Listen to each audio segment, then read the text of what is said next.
বাংলাদেশে অত্যন্ত আলোচিত একটি মামলা ২১শে গ্রেনেড হামলা মামলা। সেই মামলার রায়কে কেন্দ্র করে গতকালের একটি রিপোর্ট আমরা দেখেছি প্রত্যেকটা ইলেকট্রনিক্স এবং প্রত্যেকটা জাতীয় পত্রিকার হেডলাইনে দেওয়া হয়েছে।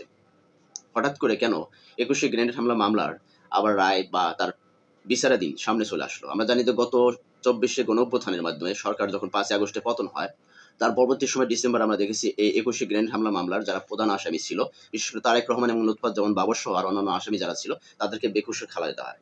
এবং তারেক রহমান দেশের বাইরে থাকার কারণে সে তো জেলে ছিল না। লুৎফুজ্জামান বাবর জেলে ছিল, দীর্ঘ ১৭ বছর পর তিনি কিন্তু জেল থেকে বের হয়ে আসে। এটি খালাসপ্রাপ্ত মামলার বিপক্ষে রায় করার অধিকার সবার আছে। মানে বিপক্ষে আপিল করার অধিকার সবার আছে, রাষ্ট্রপক্ষের আছে, অবশ্যই আছে।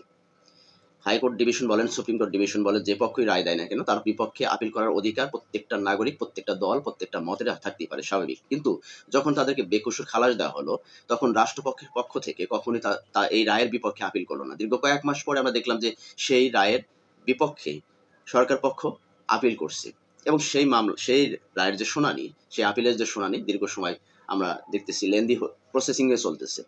হঠাৎ করে আবার কালকে সেই আপিলের যে রায়, আপিলের যে শুনানি কালকে আবার শুরু হয়েছে। এর কারণ কি? আমরা দেখেছি গত পরশুদিন জনাব তারেক রহমান একটি বক্তব্যের মধ্যে তুলে ধরেছেন যে বাংলাদেশের যেন কোনো মৌলবাদী শক্তি যেন মাথাচাড়া দিয়ে না উঠতে পারে, কোনো মৌলবাদী শক্তি যেন ক্ষমতায় না বসতে পারে। ঠিক তার বক্তব্যের দুদিন পরে গতকাল এই ২১শে গ্রেনেড হামলার মামলার যে আবার আপিলের রায়ের যে শুনানি গতকাল হয়েছে। তো আমি আসলে মানসিকভাবে শকড। কারণ একটি দেশের গণতান্ত্রিকভাবে সরকার যখন পরিচালিত হয়, তখন ওই দেশের যখন যতগুলো মামলার রায় হয় সেটা গণতান্ত্রিক পন্থায় বা আইনের আওতার মধ্যে রায় হয়। হাইকোর্ট ডিভিশন তাদেরকে বেকসুর খালাস দিয়েছে, সেটার বিপক্ষে আপিল করবে তখন সাথে সাথে, কিন্তু সেটা আপিল করে না, দীর্ঘ কয়েক মাস পরে আপিলটা করলো। কাদের ইন্ধনে, কাদের আহ পরামর্শে? এটা তো সবার মনে প্রশ্ন যে একটি বেকসুর খালাসপ্রাপ্ত আসামিরা তারা এখন মুক্ত আকাশের নিচে ঘুরতেছে, তারা মুক্ত আকাশের নিচে তারা চলাফেরা করতেছে, অথচ দীর্ঘদিন পরে তাদের বিরুদ্ধে আবার আপিল করার অর্থটা কি? রাষ্ট্রপক্ষ যদি আপিল করতো, সাথে সাথে আপিল করতে পারতো, কিন্তু রাষ্ট্রপক্ষের সাথে সাথে আপিল না করে সেটা দীর্ঘ লেন্দি প্রসেসে তারা আপিল করলো। কাদের পরামর্শ বা কাদের ইন্ধনে? প্রশ্ন থাকতে পারে। কারণ যখন দেখছে নির্বাচন ঘনিয়ে আসতেছে, আমরা জানি যে ফেব্রুয়ারিতে নির্বাচনের ঘোষণা হয়েছে এবং জনাব তারেক রহমান দেশে আসার একটা প্রসেসিং চলতেছে। যখন নির্বাচনের দিন তারিখ ঘোষণা হবে, তখনই আমার মনে হচ্ছে যে জনাব তারেক রহমান দেশে ফিরে আসতো। ঠিক তখনই আবার এই মামলার রাষ্ট্রপক্ষ থেকে আবার আপিল করা হয়েছে মামলার রায়ের বিপক্ষে। তো রায়ের বিপক্ষে মামলা যদি যদি রাষ্ট্রপক্ষ আপিল করতো, তাহলে রায়ের যখন দিয়েছে তখন ২-১ ঘন্টার ভিতরে আপিল করতে পারতো, বা পরের দিন ২ দিন পরে আপিল করতে পারতো, কিন্তু সেটা কিন্তু করেনি। কিন্তু কোনো একটি শক্তি বা কোনো একটি দল বা কোনো একটি মত চাচ্ছে জনাব তারেক রহমান যেন দেশে ফিরে না আসে। কারণ জনাব তারেক রহমান যখন দেশে ফিরে আসবে, তখন বাংলাদেশের রাজনৈতিক প্রেক্ষাপট চেঞ্জ হয়ে যাবে। কারণ বাংলাদেশে এই মুহূর্তে বাংলাদেশের নেতৃত্ব বা একটি সরকার গঠন করবে, সে সরকারের নেতৃত্ব দেবে, আমার মনে হয় না যে যোগ্য কোনো প্রার্থী অন্য কোনো দলে আছে। যে যত কথাই বলেন না কেন, বাংলাদেশের গণতান্ত্রিক একটি রাষ্ট্রে যদি নেতৃত্ব দিতে হয়, তাহলে আমার মনে হয় যে এখন তারেক রহমানের বিকল্প নেই। যদি আপনারা আপনাদের মতামত প্রকাশ করতে পারেন বা আমাকে আপনি একটি দলের আহ আহ কি বলেন প্রচারক হিসেবে আপনারা ধরতে পারেন, কিন্তু আসলে বাস্তব কথা এটাই যে বর্তমানে যতগুলো দল আছে, মত আছে, যে একটি দলের নেতৃত্ব দিয়ে বা একটি দেশকে নেতৃত্ব দিবে, সেরকম যোগ্য কোনো প্রার্থী আমি এখন পর্যন্ত আমি দেখতে পাচ্ছি না। তো এই অবস্থায় তারেক রহমান যখন দেশে ফিরে আসার পরিকল্পনা করছে, ঠিক তখনই তারেক রহমানের সে জীবনের সবচেয়ে একটা মিথ্যা বা বানোয়াট একটি মামলা, সেই মামলার আবার প্রক্রিয়া শুরু হয়ে গেছে।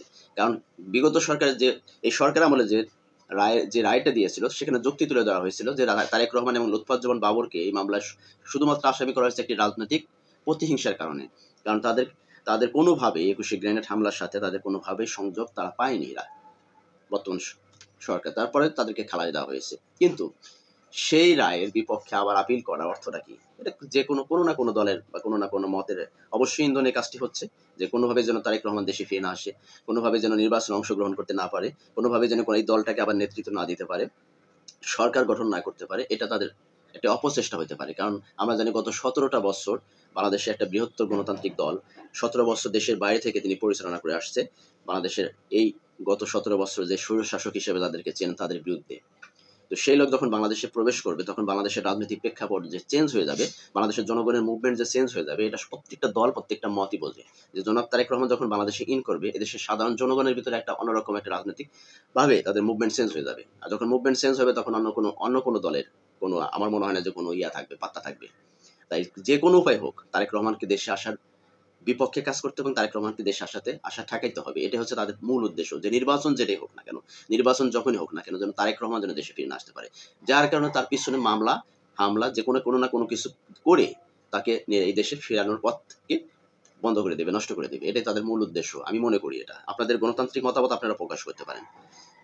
কমেন্ট বক্স অবশ্যই খোলা আছে, কারণ এটা আমার মতামত প্রকাশের একটি বাক স্বাধীনতার একটি আমার প্ল্যাটফর্ম। সো আমার মতামত আমি প্রকাশ করতেছি যে আসলে এরকম কোনো কিছু না কেন। কারণ একটি মামলা যখন মানে প্রক্রিয়াধীন, একটি মামলা যখন মানে শেষ হয়ে গেছে রায়ের মাধ্যমে, সেই মামলার বিপক্ষে যদি আপিল করতে হয় তখনই করতে হবে, 2-1 ঘন্টার ভিতরে অথবা পরের দিন করতে পারে, স্বাভাবিক। কিন্তু সেই মামলা 2-4 মাস পরে সে মামলার বিপক্ষে সরকার পক্ষ আপিল করে, এটা কি পাগলে বোঝে না? সবাই বোঝে যে আসলে এই রায়ের বিপক্ষে আবার আপিল করা এটা কোনো না কোনো দলের ইন্ধন, কোনো না কোনো মতের ইন্ধন। তাছাড়া এটা কখনোই সম্ভব না। সরকার কি জানে না যে এটা আসলে একটা রায় হচ্ছে, সেই রায়টা বৈধ হচ্ছে না, অবৈধ হচ্ছে? যদি সরকার পক্ষ জানতো যে এটা রায়টা অবৈধ হচ্ছে, তাহলে সাথে সাথে সেটার পিটিশন জারি করতো বা সাথে সাথে তার বিপক্ষে আপিল করতে পারতো। এটা স্বাভাবিক প্রক্রিয়াধীন। কারণ তো অধিকার, আইনের শাসন, আইনের অধিকার সবার আছে, সবার গণতান্ত্রিক অধিকার আছে যে কোনো বিষয়ে। তো যদি তারেক রহমানের রায় দিয়ে যদি সরকার মানে আইন যদি ভুল করে থাকে, তার বিপক্ষে আপনি আপিল করবেন, এটা আপনার বাক স্বাধীনতা বা আপনার নাগরিক অধিকার, আপনার গণতান্ত্রিক অধিকার, আপনি করতে পারেন। কিন্তু 2-4 মাস পরে এসে সেই ব্যক্তির বিরুদ্ধে আপিল করা, সেই রায়ের বিরুদ্ধে আপিল করা, অবশ্যই এটা কোনো রাজনৈতিক ইন্ধন, রাজনৈতিক কোনো প্রক্রিয়াধীন, রাজনৈতিক কোনো উদ্দেশ্য প্রণোদিত কোনো ঘটনা। এটা আমার মতামত। আপনার মতামত যদি থাকে এ ব্যাপারে অবশ্যই প্রকাশ করে যাবেন। তো সবাই ভালো থাকবেন। আল্লাহ হাফেজ। আসসালামু আলাইকুম ওয়া রাহমাতুল্লাহি ওয়া বারাকাতুহু।